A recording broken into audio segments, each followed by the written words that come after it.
Voy bolajonlarim, bugun juda chiroylisizlar-ku. Ko'raman, hammangiz quvnoq va odoblisizlar. Ajoyib bolajonlarim, sizlar bilan gaplashish zavqli.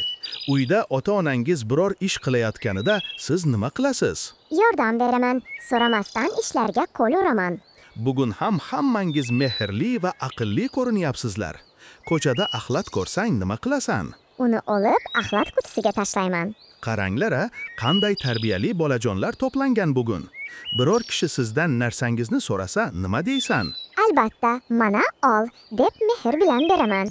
Qani, kim eng odobli bola? Menimcha hammalaringiz shunaqasiz. O'qituvchi gapirayotganda nima qilish kerak? Diqqat bilan tinglash kerak. Bolajonlar, sizlarni ko'rib quvonaman.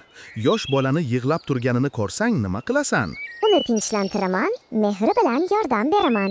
Juda zo'rsizlar bolajonlar. Bugun odob darsi. Odam sizga salom bersa nima qilasiz? Men ham kulib salom qaytaraman. Voy, qanday ajoyib tabassumlar. Kimdir sizni xafa qilsa, siz nima deysiz? Kechiraman, urushmayman. Shunaqa bolalar bilan faxrlanaman.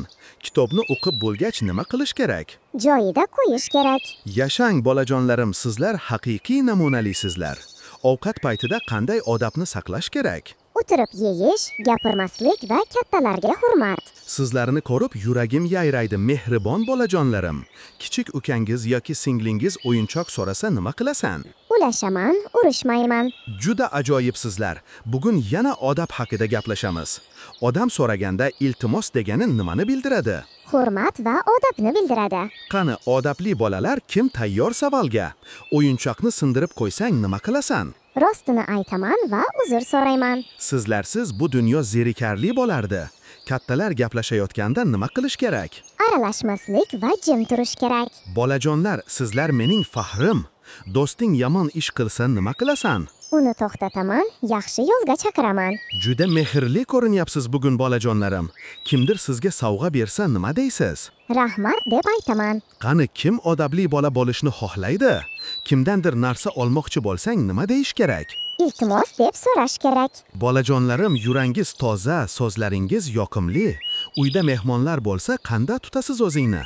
Salom beraman, joy bo'shataman. Sizlar bilan har darsda faxrlanaman. Odam sizga yordam bersa nima deysan? Rahmat deyman, minnatdorchilik bildiraman. Shunaqa tarbiyali bolalar kam uchraydi, barakalla sizlarga. Biror joyda urush bo'lsa nima qilasan? Aralashmayman, tinchlikka chaqiraman.